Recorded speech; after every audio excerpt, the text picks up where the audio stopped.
Yeah.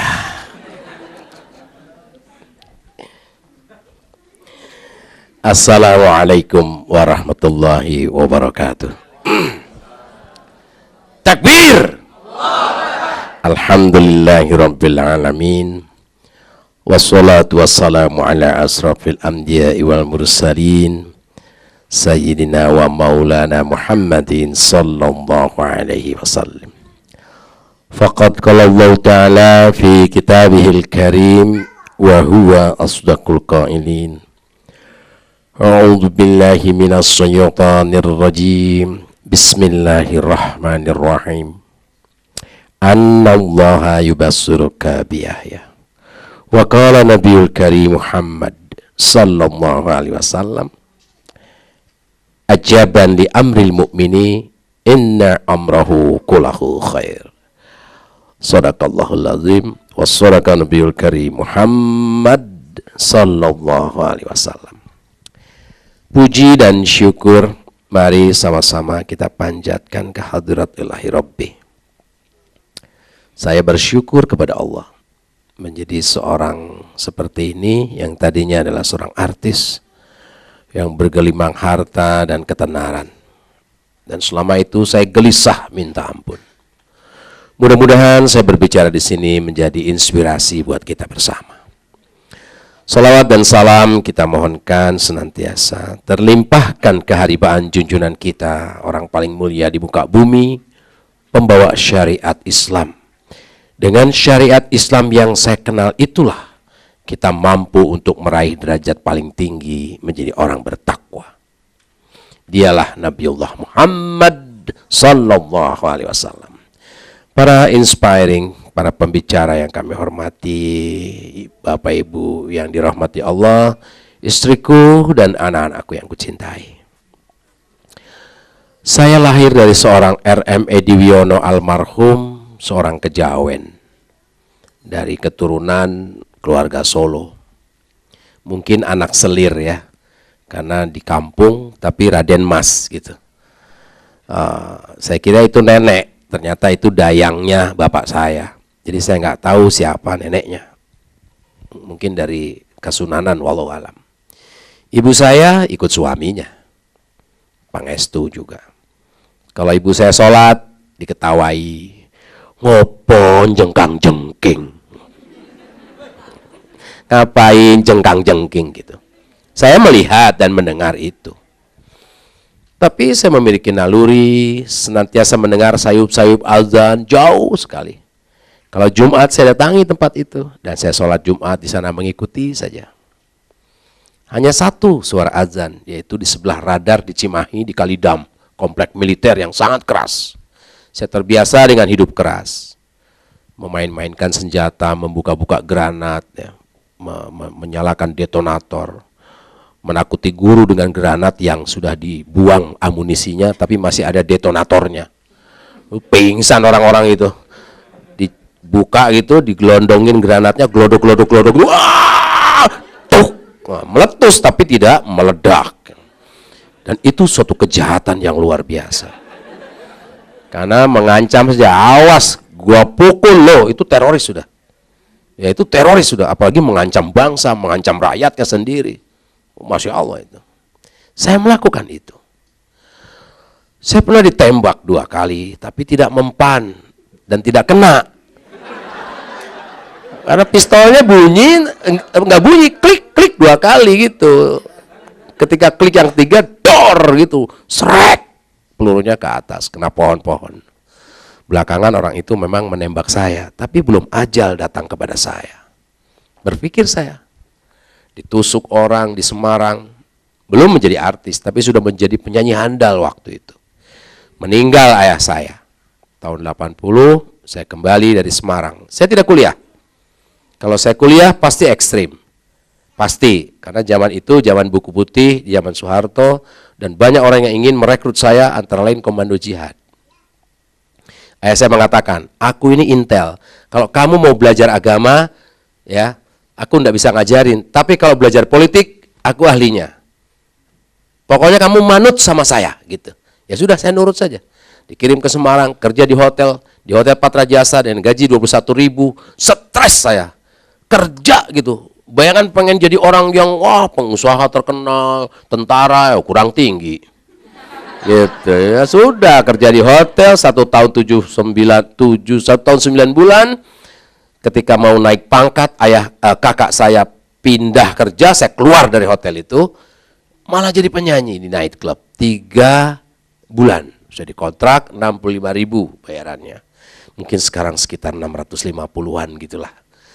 3 bulan saja saya tidak mau melanjutkan. Di situ saya berkawan dengan seorang bernama siapa Kapolda? Rajab, ya. Letnan Rajab, nah, itu masih letnan, ya. Untung S Rajab, nah itu masih letnan. Nah, saya merasa aman di situ. Banyak preman di Semarang, tapi saya berteman dengan polisi yang berpangkat letnan 1 waktu itu. Letnan 2, dia baru lulus dari akademi kepolisian. Saya pergi kembali dari Semarang ketika ayah saya meninggal, saya ke Bandung. Di Bandung saya ditangkap oleh teman-teman dari New Bloody. Diminta menjadi vokalisnya. Dalam 1 bulan saja, seluruh grup band di Bandung tekuk lutut di bawah grup band New Bloody. Gitu. Kemudian saya ditarik ke Jakarta oleh Makara. Rupanya itu grup dari UI. Di mana di sana ada personil Tony Wena, si Kang Fauzi, dan mereka keluar gantikan oleh Hari Mukti. Kemudian ada Adi Club Project sebagai organin, ya, pemain organ. Meledak. Tapi saya keluar dari Makara, kemudian melaunching sebuah lagu Kegelapan. Gelap gitu. Kagum saya. Hah, bagus banget nih suara. Suara gue gitu. Itu waktu subuh naik mobil dengar suara itu di radio. Suara gue. Di Garut. Karena saya berteman dengan pemilik dodol Garut, putranya yaitu Ato. Dari situ saya berpikir, gue besar.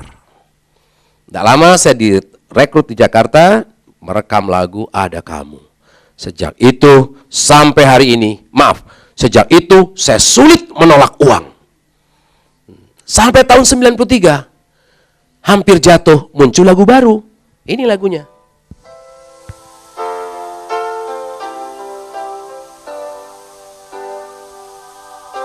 Ingat? Hanya satu kata. Nah itu.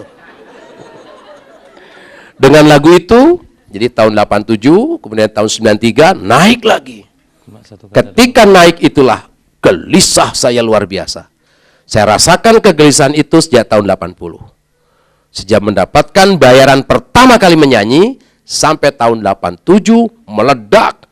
Harga emas 22.000, harga 1 kilogram emas 24.800.000, penghasilan saya sebulan 60 juta.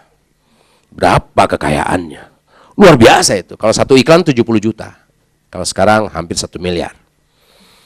Tapi tidak pernah membahagiakan. Gelisah saja. Malam tahun baru, nyanyi. Dibayar 50 juta. Malam itu, ketika mau tampil kedua kali, mendengar penyanyi Anggun C. Sasmi dibayar 65 juta. Panas hati saya. Nggak ada sedikit pun rasa bahagia dapat uang 50 juta. Jadi, ini penyakit atau apa dan sebagainya. Gelisah. Saya periksakan kejiwaan saya dan fisik saya ke dokter. Karena setiap hari berbulan-bulan buang air. Itu cair gitu. Maaf ya, seperti itu. Ternyata stres. Hidup saya di-stres. Saya berbuat sosial, beraktivitas sosial, mendermakan harta saya dan sebagainya. Hanya gelisah saja. Wah, luar biasa. Sampai-sampai hampir bunuh diri. Makanya saya ikut terjun payung. Jadi kalau mati terjun payung ya udahlah gitu. Atau menyelam, panjat tebing gitu. Dan saya tidak mendapatkan kepuasan di situ. Sampai saya sekolah ke Australia terjun payung di sana. Lulus dapat brevet, free fall, sudah terjun sendirian. Gak dapat kepuasan.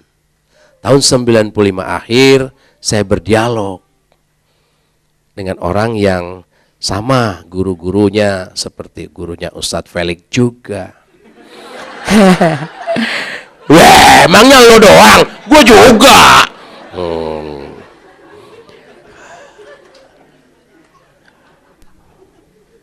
Menurut saya lebih baik dari kafir menjadi muslim ketimbang muslim dari kecil tapi maksiat terus. Saya tidak menyadari, makan babi dan sebagainya, nggak tahu. Pantesan orang seperti itu sulit mendengar agama, sulit menerima agama, sulit. Dan sampai hari ini saya merasakan kesulitan itu. Tapi ada tekad yang sangat kuat. Ketika itu saya pada kondisi terjun payung, mati dah gua. Nggak mati-mati. Karena selalu perfect gitu. Loncat, pull, reach, frek, ya. Nyanyi, nyanyi sambil mendarat. Oh, subhanallah, gila amat orang ini. Itu. Kalau balap-balap motor, gue nggak mabuk kayak lo, maka nggak jatuh-jatuh. Oh, jumping, tak patah kaki, ada apa-apa, ada apa. Tahun 95 akhir di bulan puasa, saya berdialog dengan seseorang. Dan orang itu menjadi trainer handal. Dalam dialog itu, saya bertanya, terjawab. Nanya, dijawab. Nanya, dijawab. Ente ini siapa? Kenapa Mas Hari? Saya tercerahkan. Kayaknya saya berhenti nyanyi nih. Loh, kenapa Mas Hari? Enggak. Puas banget. Jiwa saya tenang, berdegup terus gitu. Oh, degupannya tuh. Gitu, seperti gini. Apa ya? Kita mau lebaran gitu ya, terus dikasih duit gitu, terus sepatu baru tuh, nanti ya dibeliin ini itu, gitu. Nah itu yang saya rasakan. Terus kalau ini gimana Ustadz? Begini. Kalau ini, semua terjawab. Saya punya komitmen, aku harus bertobat.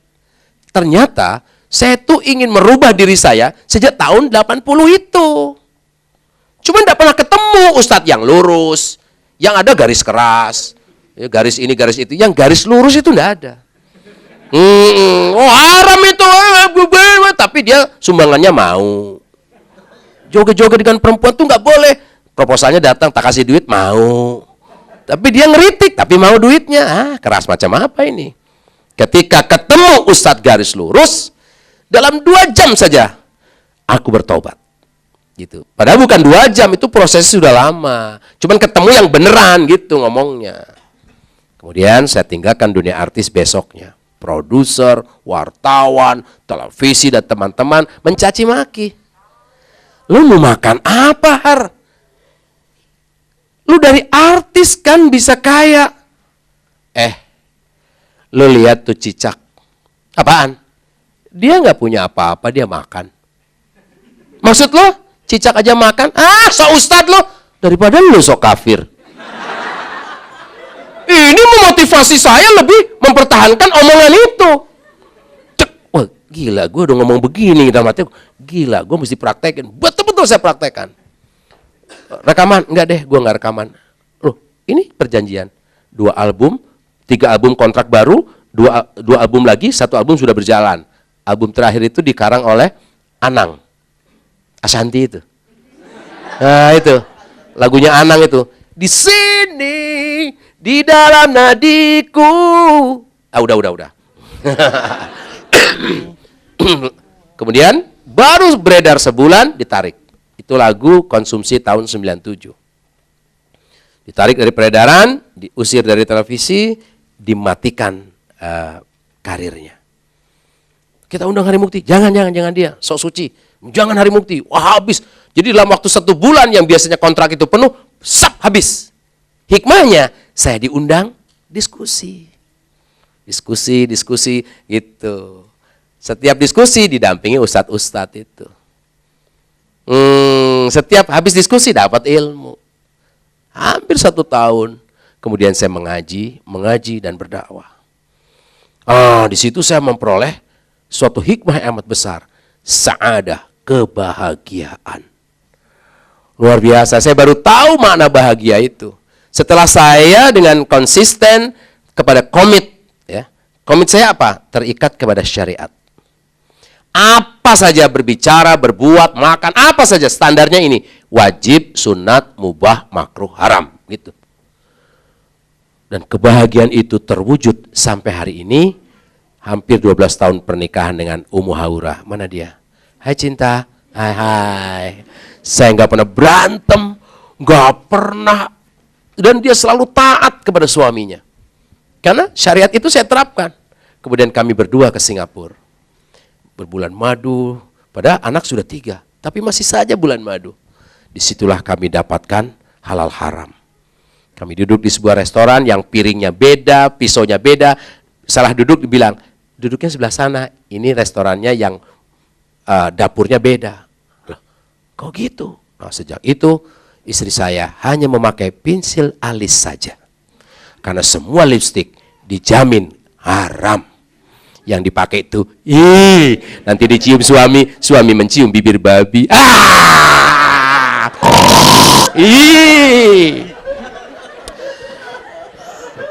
Foundationnya, dan sebagainya. Apalagi yang untuk pergi haji itu ada lotion kan?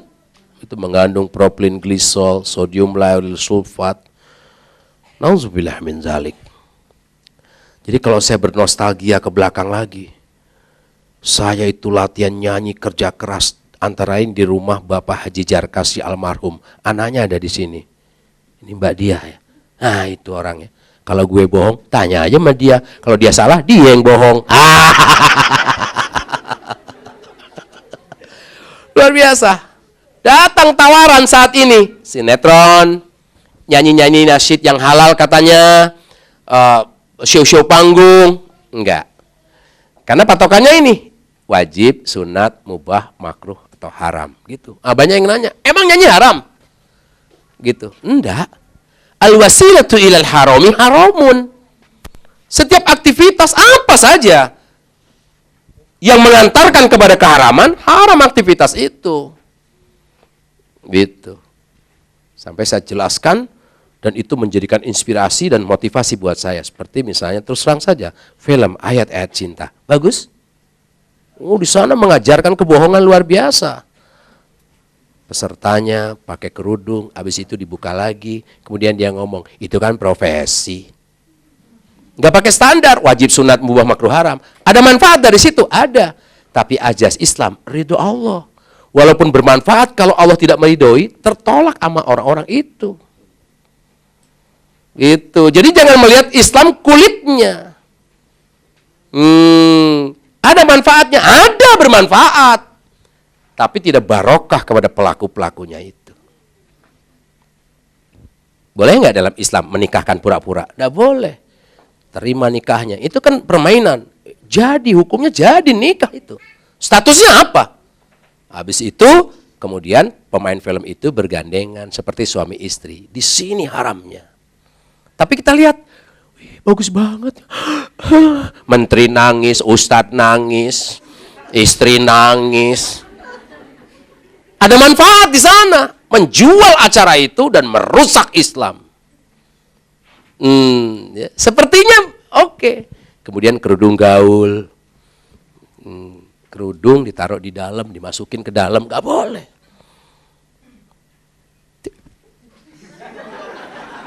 Langsung tersinggung. Kenapa? Rahmat.